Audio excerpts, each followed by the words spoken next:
You ready? Yes, sir. All right. I'm gonna go ahead and call the February 22nd street committee meeting to order. Andrew, you want to go ahead? Yes. So we have two plats, fairly straightforward ones that are on the agenda today. The first one is a subdivision of a single parcel, and I'll show you the parcel here on Google Maps. Basically, the parcel today, the way that it exists is it's this building here, which is the Scattergood Church, is what they're calling it, and they have recently opened a cafe which has Cajun food. It's I had been there once. It's quite good, and it's called Brew de Bean. And so basically, the parcel now runs currently like this, and then it includes Grace the Child USA building. So when they developed this property, they developed it as one site plan. So it had one entrance, it had parking that was covered by for both the uses, and they actually still have some improvements to do and some additional parking to do, but they meet the minimum parking requirements today. But what they would like to do is they want to subdivide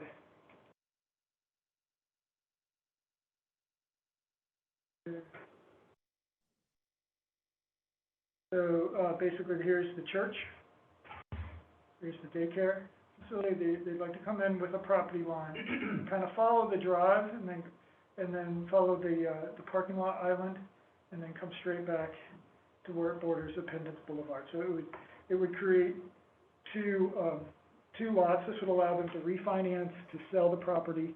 I'm not sure exactly, what their plans are for it, but it does provide them a bit more flexibility. Part of the concern that staff had was because it was developed as one site, we wanted to make sure that there was shared parking agreements between the two, as well as the stormwater management area was shared, and that was clear that there was easement over those facilities, so that that if there was an issue here, that they have some responsibility for for the functioning of the stormwater pond moving forward. And that's really it. It's zoned B3, so there's not a minimum frontage requirement, but they do have frontage on actually Scattergood and Independence Boulevard, and they're fairly large parcels. Setbacks really don't come into play because they're staying off the buildings far enough. So that's really it in a nutshell. Just taking one lot and creating it so there'll be two lots moving forward. They like to say that one lot. Yeah. That one lot is owned by the same company or person. Correct. Right. When they split, they'll be owned by the same people. They could sell it at that point. Okay. Yeah. And ideally, we recognize kind of why they're doing the lot line. Ideally, we do prefer 90-degree lines, straight lines, but I mean, in this case, we understand why they're doing what they're doing, and it's not too abnormal, someone were to come in and really have a line that zigzagged and went here and there and there, we'd say really that's not consistent with our ordinance, the way that the language reads. It says that you're supposed to lay out the lots in a logical manner. You say the property line goes up to Independence? To Independence, so the high school is right here.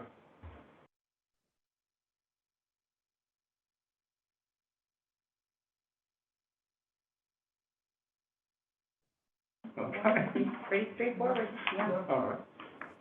You agree that we will hit on approve, make a motion to approve, yourself approve.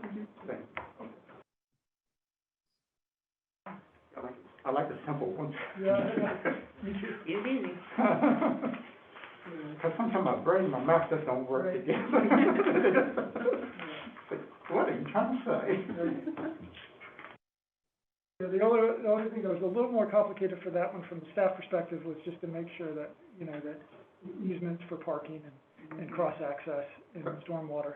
All right, so when we bring this up, can you bring that picture up? You want me to bring up the aerial as well? Yeah, I Okay, think very good. It really helps, yeah. I think it does. Okay, very Because, I good. mean, you take a look at this. Maybe I'm visual, I need to say Yeah. something. I will, yes, I will have these, Okay. both these up there. The second parcel is actually a vacation of 3 parcels. So, if you start up on the hill, and we'll look at the plot in a second, there's one parcel here, a parcel in the middle, and then a parcel here where it's showing, the former Exxon station, and there was a subway there once upon a time. If you've been by the site recently, this is gone, so, so it's, you know, it's leveled right now, and so they're moving forward with the sheets here, which the sheets will be up on the hill a little bit more. And then there'll be truck parking, and there'll be 2 entrances on the industrial drive. There are 2 entrances onto, actually, I think there's 3. There's one at the very far north of it,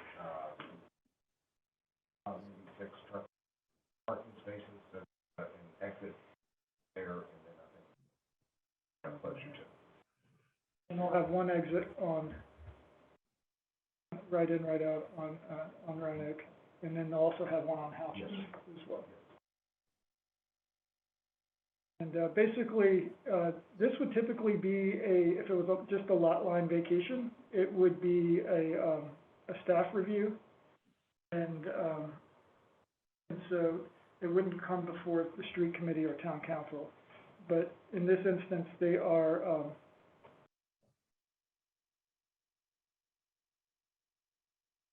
dedicating, I'll zoom in here.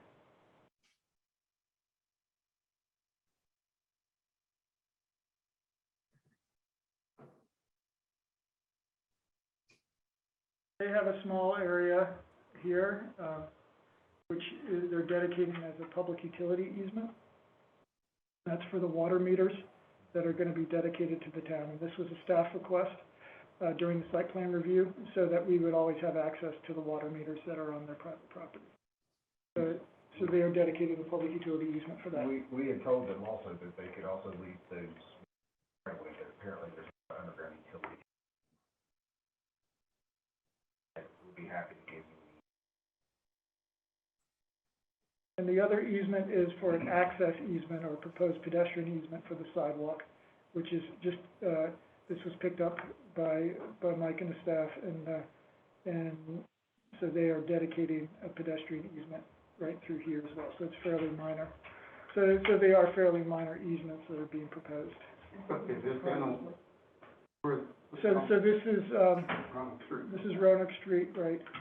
So there'll be sidewalk that will come across right through here. Will it come up a little bit? It does go up I mean, it to goes the, up, extent of their property.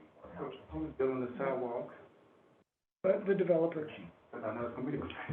And if it would be helpful, for the committee, I can pull up the site plan really quick.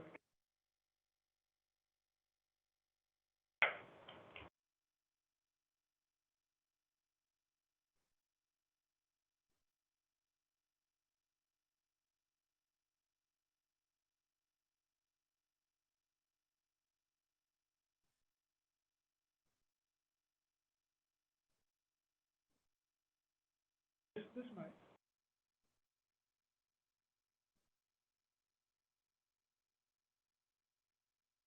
So as you see, it's a much bigger footprint than the old gas station was generally in this area. By itself, we have a drive-through right over here, and as Mike referred to, this is the northern part of the site along Industrial, where they have the 5 truck parking spaces back here. Earlier, you said they want to dedicate for water meters. So it's more than one water meter now? I believe they've got a meter serving the building, and they've got, landscaping going in, so they're asking for a land.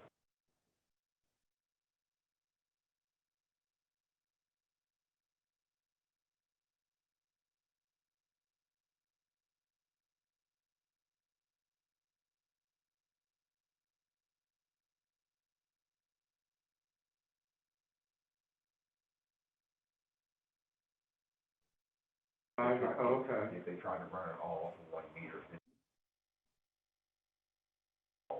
Okay. Okay, they gonna give that, dedicate that to the town, is that right? Okay. So down at the sidewalk, So the sidewalk will, so really, let me just, out a little bit.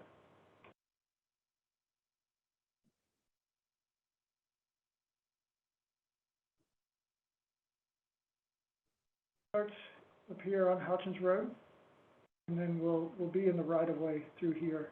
And most of the area will be in the right-of-way. There is a portion that comes onto their property through here, where they are dedicating pedestrian access easement here, and then the sidewalk continues the industrial drive, the end of their site, so up beyond the truck parking area. But because they have street frontage on 3 streets, they are responsible for sidewalk on all 3 streets. The buildings are approving just are those 2 easements. Correct.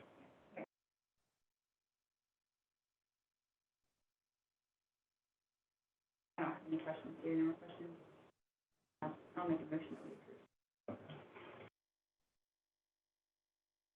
approve. So I'll have the plats pulled up, and then I'll have the aerials pulled up. all right. And the last thing on the agenda, I'll let this is over. Here we have some pictures as well, but I will zoom in. Very question. So, kind of is before my time, but I guess this was a Hampton Inn once upon a time, and so hence Hampton Boulevard. Northeast, it's since changed names, but the name of the street has not changed. So, so I always have to catch myself that, I always want to put Hampton Boulevard near the Hampton Inn. Here's the Cracker Barrel, Power Zone, Lost in Taste, restaurant that opened up. So, would you like me to pull up the pictures? I'll hand those out. Oh, okay, So great, yeah. Just to give an overview, about 2 years ago, the daycare moved in, that's on the right. Initially, we started getting a lot of complaints about truck parking, they couldn't get in, out. So at that time, we did not post that street, no parking. Our digital sign up that said no truck parking, which obviously, as far as enforcing that, not something we could have, but we were just trying to be a deterrent. Because, I don't think we wanted to post that no parking. So as you will see, we started getting recent complaints again from the daycare and also the SBA, the other business.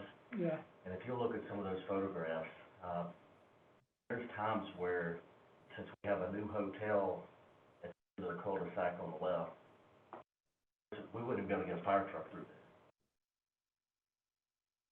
So my recommendation is that no parking right side of that street. I know the trucks have parked there. Right side going up.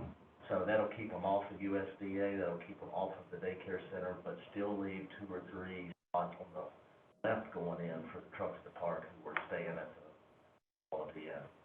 I also think we need the parking in the cul-de-sac. If you'll see the one photograph, there's like trucks jammed in the cul-de-sac, all on the right side, up the left side. You couldn't even get in there and turn around. We pushed the trucks off of Roanoke Street because we had some site issues. Now they found this.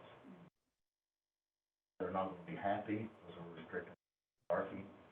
There is an overnight parking right there on Roanoke Street. That guy's gonna charge them, that's the reason. Yeah. So we wanna accommodate travelers, especially truckers as they're traveling. But this has become an issue, specifically the safety issue for the daycare and the hotel. I spoke with Chief Hanks about it. Got to get a fire truck. I think wasn't that, when you said the right side, do you mean the right side going in or coming out? The right side going in and Yeah. no parking in the cul-de-sac. Mhm. So we have to take a little, but we'll also leave some Mhm. parking on the left side. So if you have a truck parked just on the left, going in, then enough room to get, don't have congestion. We have a ton of vehicles come through in the mornings for child drop-off to daycare. Daycare center operators. I do not blame them. No, I don't either. With the signs up, that's enforceable, when we put those no parking signs up, yeah. I think that's really fair. I mean, we're still doing what we can to leave some space. I think that's a very fair suggestion. Am I missing anything from an engineer perspective? No, I don't think so, Chief. And I did have, I'm assuming you're talking about full wraparound on the entire cul. And see, there's a fire hydrant in the, at 11 o'clock of the cul-de-sac. So they're blocking the cul-de-sac, turn around, and they're blocking the fire hydrant. So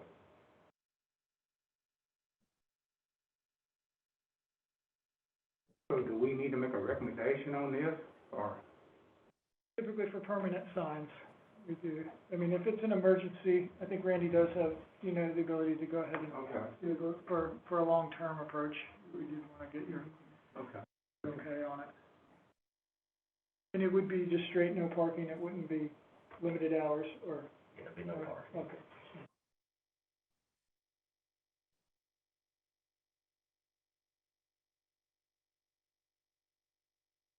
Right of that cul-de-sac, they're building a coming up, so. It's just on the south side of the, day. Right there. There's no gate. Get that many people come to Christiansburg? Not true. Seriously, you wouldn't put that. That makes people come to Cracker Barrel. Some weekends, folks traveling in can't find hotels. Right. There's a lot that goes on between swim meets, travel sports. Thank you, Brad, for looking at it. Average, That we'll be doing. This is a busy area for sure. 3 hotels now. Oh, Christiansburg. All right.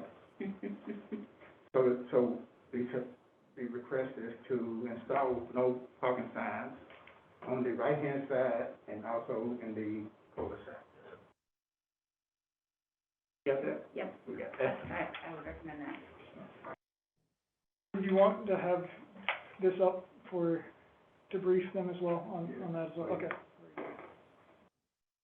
Like I said earlier, I just think when you sit in there, you can actually see the territory versus lines, dots, and stuff. You just get people, and especially even people that's even listening or looking in, what are you talking about?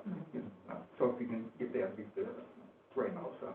Yeah, absolutely. And as Mike had suggested before, and just our schedules didn't allow it this time. And then when there's more complicated ones, we could actually do an aerial. Okay. Try to see if I can put an aerial overlays together. Haven't done that before, but we'll try it.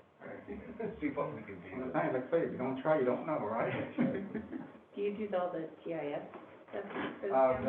That's my fallback position. We run a program, it's called Bluebeam, and it has a lot of features to do it in there. And if I can't do it, then I will talk to.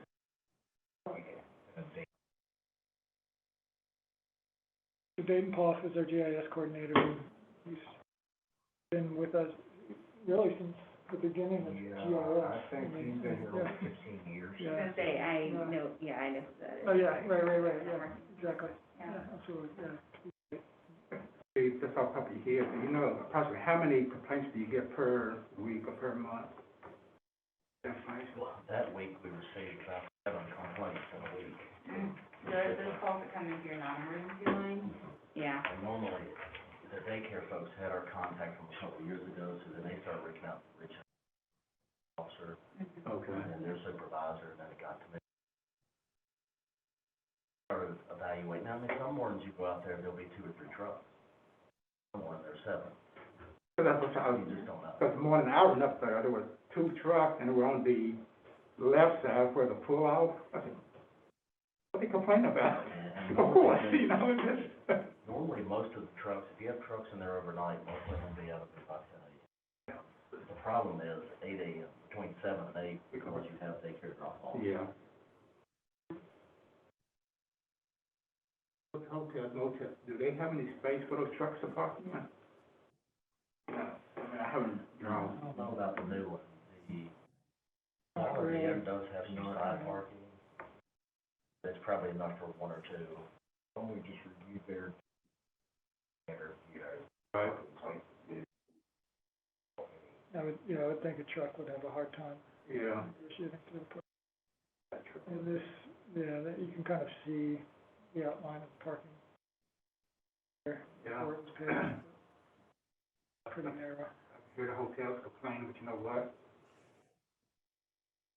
Do what you gotta do.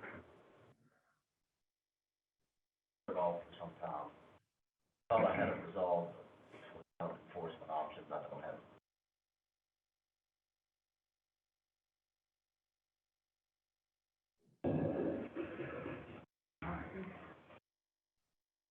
Any other business to come before this committee? Huh? Meeting adjourned. I think you had a secret. Okay. All right. All right. Thanks, Andrew. But maybe I'll ask you a question, maybe you can answer, well, both of y'all. What's in the National Guard building? Digging up all the land, what are they gonna put a new building in, National Guard, what are they doing? They're doing a parking lot. They've had plans for it for many years, at least 2 or 3 years, pre-COVID. It's Yeah. pre-me. Yeah. Okay, Pre- Mike. Okay.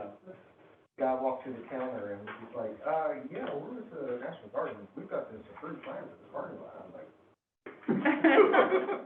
Okay, though, they must have, let me look into that real quick. they must have got